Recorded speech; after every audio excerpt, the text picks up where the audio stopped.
Brian, it seemed like, especially in the first half, Toronto was first to everything. Their midfield was dominant. Why do you think that was?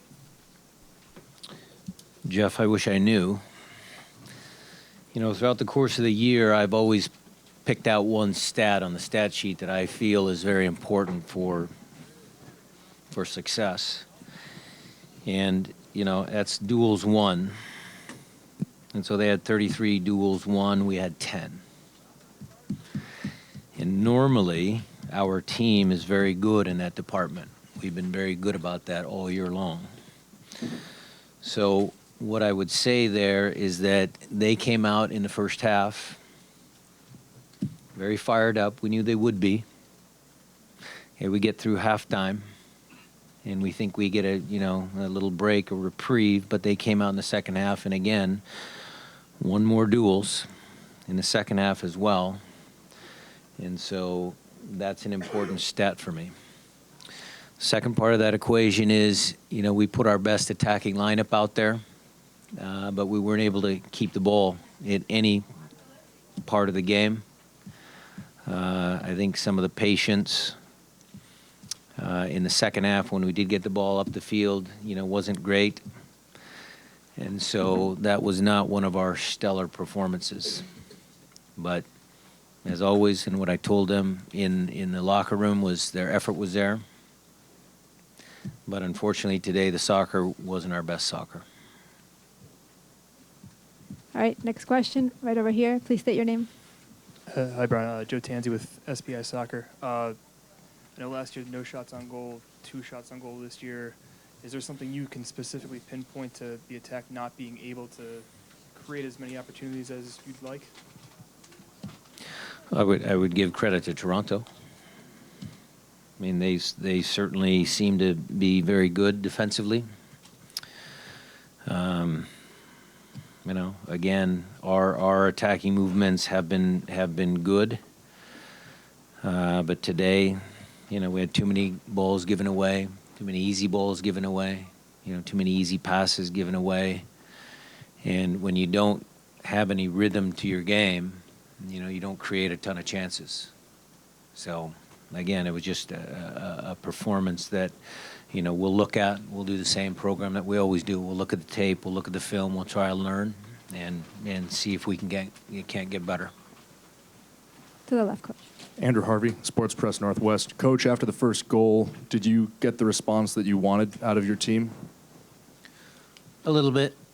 I mean, we were ready to bring Nuhu on and try and solidify that left side and see if we couldn't generate some more,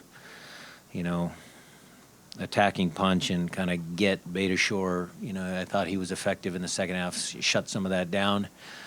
The response was good up until the end when it becomes, fairly ugly and you're pumping balls up. Roman was up there, Chad was up there for considerable periods. So, again, I'm not going to fault my team for the effort, but again, the soccer just wasn't.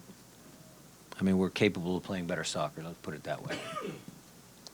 Right here to your right, Coach Ivis. Ivis Galarcep, Goal.com.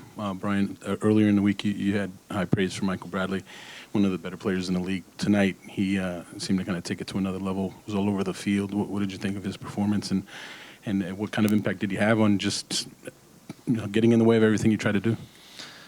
Good, very good. He made that saving tackle against Columbus. I think he was very motivated tonight as well. I think he's a tremendous player. And, tonight he had a good performance, and he helped his team in many different ways.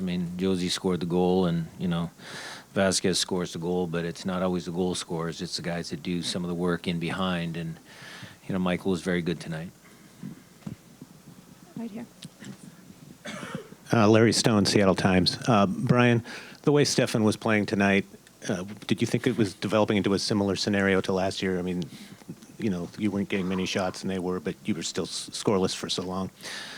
Yes, Larry, especially that first half, because Steph had to come up very, very big in the first half. So I thought once we were able to get into halftime, try and make some adjustments, I thought we would give ourselves a chance. The adjustments we made at halftime, though, didn't work. And, at some point, if you're going to rely on your goalkeeper that often in that many critical moments, one of them is going to get through. So credit there to Josie, and the assist by Giovinco was a good pass, good in, and they finally broke through.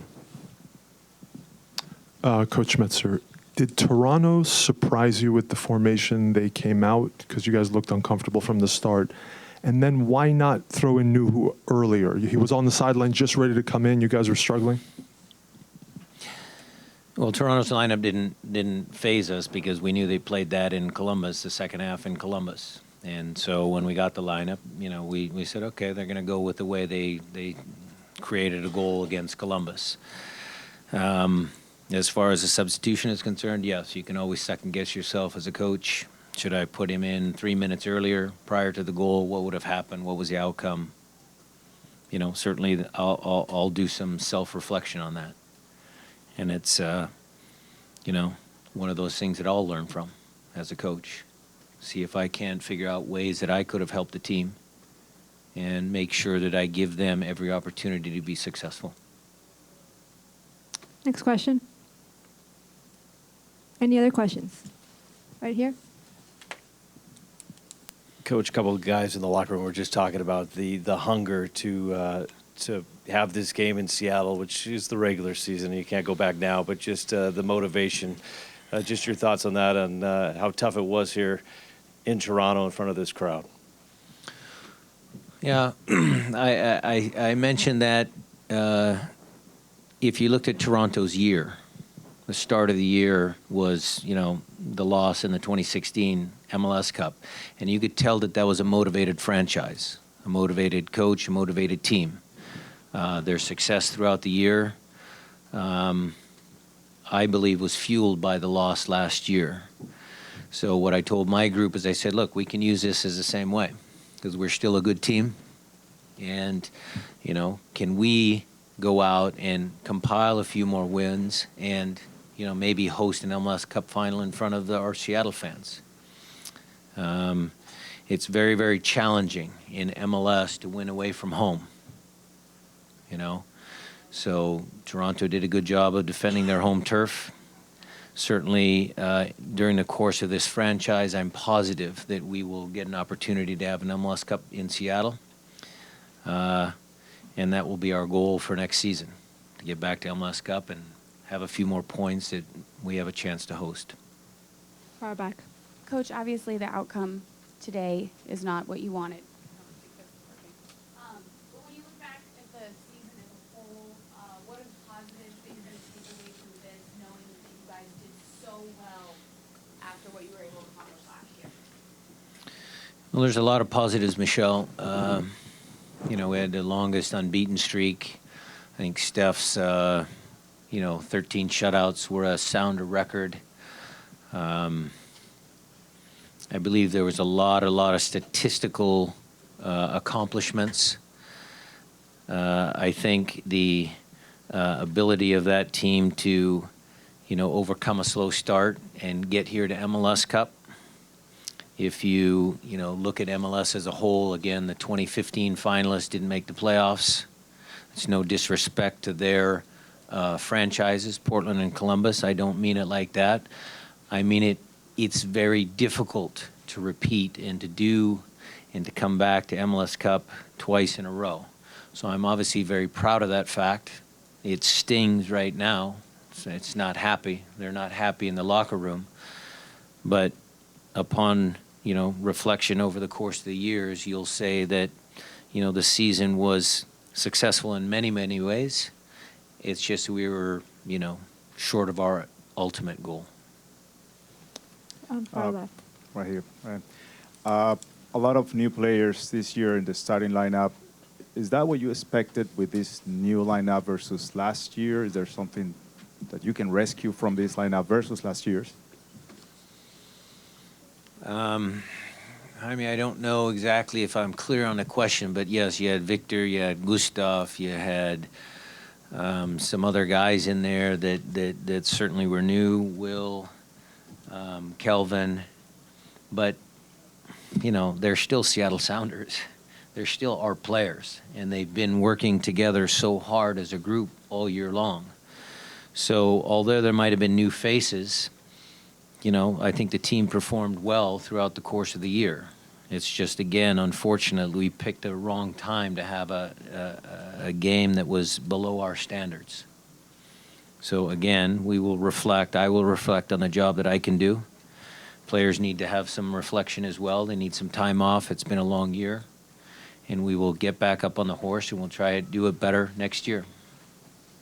With that, we will wrap up head coach Brian Schmetzer's press I will conference. say one more thing, if I can. Please. If I may.